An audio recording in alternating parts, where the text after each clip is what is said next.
मीरपुर नाम के शहर में तेजस अपनी पत्नी नीरू के साथ रहता था। पति पत्नी दोनों ही नौकरी करते थे। एक दिन तेजस गांव अपनी माँ के पास फोन करता है। हेलो, प्रणाम माँ। जीते रहो माँ, तुम दादी बनने वाली हो? अरे वाह, ठीक है बेटा, मैं कल ही आती हूँ। जब माँ जी शहर पहुंची तो बेटे बहू ने बहुत अच्छे से स्वागत किया। लीजिए माँ जी चाय। अरे गर्मा गर्म पकोड़े ले आओ माँ के लिए। नीरू रसोई में गई और 2 मिनट में ही पकोड़े ले आई।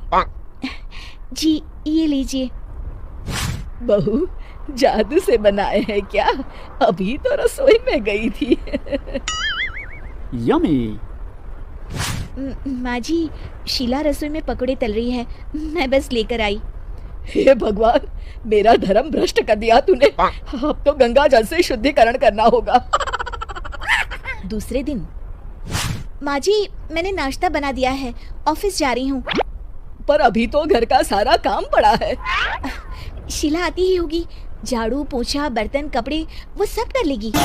हमारे जमाने में घर का सारा काम हम ही करते थे। जी माँ जी, आप बहुत होशियार हैं, मैं घर ऑफिस दोनों नहीं संभाल पाती। तो जरूरत क्या है घर से बाहर जाकर चाकरी करने की? वैसे भी घर का काम खुद करने से घर में बरकत आती है, समझी? पर माँ जी। पर वर कुछ नहीं, इस महीने की पगार मिले फिर ऑफिस बंद है। हाँ। रात को नीरू तेजस से कहती है, सुनिए जी, माँ जी बोल रही थी कि मैं नौकरी छोड़ दूं। वैसे ठीक ही तो है, अभी तुम्हें आराम की जरूरत है। फिर भी आराम कहाँ, शीला को छुड़ाने के लिए बोल रही थी। तो अब 24 घंटे में इतना काम तो कर ही सकती हो। पर जॉब पसंद है मुझे, घर पर मन नहीं लगेगा। अगले दिन जब दोनों ऑफिस के लिए निकल रहे थे, मेरी तो कोई कीमत ही नहीं है इस घर में। माँ जी आजकल महंगाई बहुत है, रहन सहन भी बदल गया है, दोनों नौकरी करते हैं तभी ठीक रहता है। अच्छा, तू कहना क्या चाहती है? मेरा बेटा तुझे बिठा के खिला नहीं सकता? तू ही इस घर का खर्च चला रही है, हैं? नहीं माँ जी, मेरा वो मतलब नहीं था। मतलब खूब समझती हूँ, ये बाल धूप में सफेद नहीं किए मैंने। हाँ।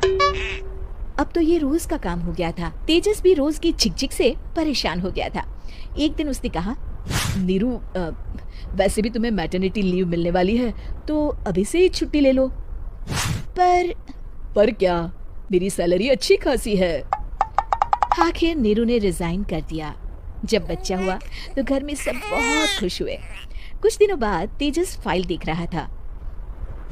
क्या हुआ तेजस, कुछ परेशान लग रहे हो? हाँ, वो हमारी जितनी सेविंग्स थी वो तो हॉस्पिटल में और छठी के फंक्शन में खत्म हो गई है नीरू। और अभी वैसे मंदी चल रही है तो मैं बोल रही थी कल मुन्ना को हेपेटाइटिस का टीका लगवाना है। नीरू, क्या पोस्टपोन नहीं कर सकते? नहीं जी, बिल्कुल नहीं। अब तेजस को समझ में आ रहा था कि उससे गलती हुई है। पैसों की कमी का असर घर के माहौल पर भी पड़ रहा था। अगले दिन, बेटा मेरा चश्मा और ये दवाइयाँ ले आना, पर्चा देते हुए माँ जी ने कहा। जी। तेजस, मुन्ना के लिए दूध का डिब्बा और डायपर भी ले आना, और ये किराने के सामान की लिस्ट है, इसे भी लाना है। तेजस गुस्से में लिस्ट मरोड़कर फेंकता है और चिल्लाता है, पैसे क्या पेड़ पर उगते हैं? ये ले आना, वो ले आना। अरे पर ये जरूरत का सामान ही है। वो गुस्से में बिना कुछ कहे ऑफिस चला गया। अरे अरे लंच तो ले जाइए। नीरू दौड़कर डिब्बा पकड़ाती है।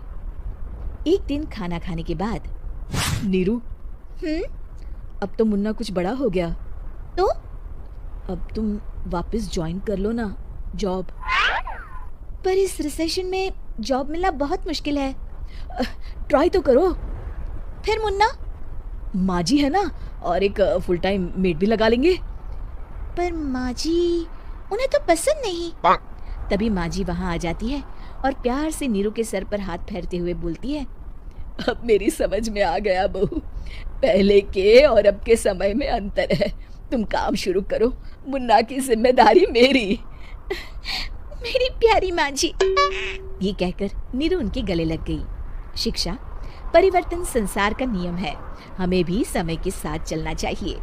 उम्मीद है कि आपको हमारी ये कहानी पसंद आई होगी। कृपया हमारे चैनल को सब्सक्राइब करें और सभी अपडेट्स के लिए बेल आइकन जरूर क्लिक करें। और हाँ, वीडियो लाइक और शेयर करना मत भूलिएगा। Bye bye.